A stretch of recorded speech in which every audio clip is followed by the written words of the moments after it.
So the next team that we're going to look at is the Greenway Goblins. Now, I'm not going to go through the whole roster. We'll just touch on some highlights and stuff. I'll give you all the players, but I won't tell you contracts. So Greenway Goblins is also a very conservative guy. Usually holds his money pretty tight to the chest. He come out with getting Russell Wilson and Kirk Cousins as his quarterbacks, and then he followed up with his runners, and he made sure he protected his runner for the most part. So he went Ronald Jones, Peyton Barber. He got James Conner, Jalen Samuel. He got Chris Carson.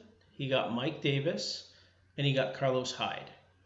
So the Mike Davis pick, he's potentially eyeing up Montgomery, but I believe that Greenway has the 9th pick overall. So he's really not going to get Montgomery at that spot. He won't slide that far. He won't go past 4 probably. So I don't know if Greenway is going to try and trade up or if he's going to hold where he's at and then try and trade Mike Davis later on, or just hope that Mike Davis is the starter and that David Montgomery isn't going to, take away carries, right? Oh, and he also landed Carlos Hyde. All very good contracts. Chris Carson, he paid $5 million on. James Conner, he paid $10.4, and then Jalen Samuel, $2.2. So he has $12.6 million wrapped up in that backfield. The Tampa Bay backfield actually is very, very good for him. He has $2.1 million wrapped up in Ronald Jones and $2.1 million wrapped up in Peyton Barber. So $4.2 million wrapped up in that backfield. His wide receivers are David Moore, Will Fuller, Marquise Lee, James Washington, D.D. Westbrook, Deshaun Hamilton, Geronimo Allison, and Curtis Samuel. So there's no clear-cut number ones there, but he has tons of guys with tons of upside. And like I said, he holds his money to his chest too, pretty tight, just like DRC does. And he didn't pay very much for these guys. So he came back and got Will Fuller at 4.5. That was his most expensive wide receiver.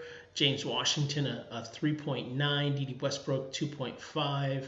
Deshaun Hamilton at 1.7. Geronimo Allison at $2 million. Curtis Samuel at 3.6. His tight ends, he went with some young and some old. He got some Dallas Goedert and he got Jared Cook. Both he paid less than $2.5 million for combined. So it's a very good deal there, very good steal. His defense, he went Akeem Hicks, Joey Bosa, and Jordan Cameron. And he paid for those guys. All very good names, and he paid for them. $1.6 million, $3.1 million, $2 million. His linebackers, he went Blake Martinez, Corey Littleton, Jayon Brown, and Joe Schobert. Trust me, Greenway loves Joe Schobert. Almost as much as I do, but he usually pays more. Those guys he paid 2.6, 2.4, 1 million, and 2 million. So he spent a lot on his defense, but I mean, he gets the names. So he's hoping that with the weakness of not having a number one wide receiver, he's going to make it up on his defense, those points, and hopefully sneak out a couple of wins with that. His DBs are Justin Reed, Clayton Gathers, Sean Williams, and John Johnson. Absolutely love John Johnson. That was a great pick for him. He paid $2.1 million on John Johnson, 1.8 on Sean Williams, 0.6 on Clayton Gathers, and 1.4 on Justin Reed.